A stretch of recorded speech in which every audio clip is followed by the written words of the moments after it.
গত জুলাই মাসে কোপা আমেরিকায় টানা দ্বিতীয় শিরোপা নিশ্চিত করেছিল আর্জেন্টিনা। লাউটারো মার্টিনেজের একমাত্র গোলে সেদিন কলম্বিয়ার বিপক্ষে শিরোপা উৎসব করে আলবিসেলেস্তেরা। কিন্তু ম্যাচ জয়ের আগে বেশ বড় এক ধাক্কা খেতে হয় তাদের। ম্যাচে কলম্বিয়ার কড়া ট্যাকেলের শিকার হয়ে মাঠ ছাড়তে হয় লিওনেল মেসির। সেই ইনজুরির কারণে আজ চিলির বিপক্ষে মাঠে নামা হয়নি তার। 2010 বিশ্বকাপের বাছাই পর্ব থেকে আকাশি সাদা 10 নম্বর জার্সিটি মেসিরই সঙ্গী।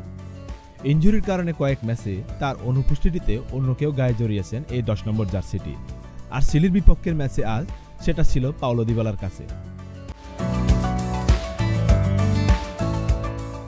অ্যালেক্সিস ম্যাকঅ্যালিস্টারের বদলি হিসেবে 79তম মিনিটে মাঠে নেমে গোলও করেছেন দিবালা।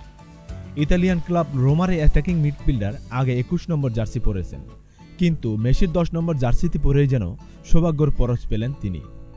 চিলির বিপক্ষে আর্জেন্টিনার 3-0 গোলের জয়ে 91তম মিনিটে গোলটি করেছেন দিবালা।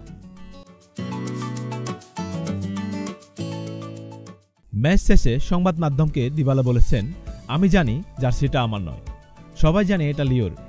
যতটা সম্ভব আমি 10 নম্বর জার্সির প্রতিনিধিত্ব করার চেষ্টা করেছি।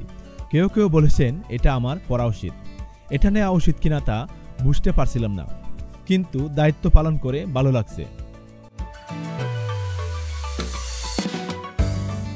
দলে ফেরা নিয়ে দিবালা বলেন, ভেবেছিলাম হয়তো আমি আর জাতীয় দলে ডাক পাবো না এবং ফিরতে পারবো না, কিন্তু আমাকে ফিরতে হতো, খেলতে হতো।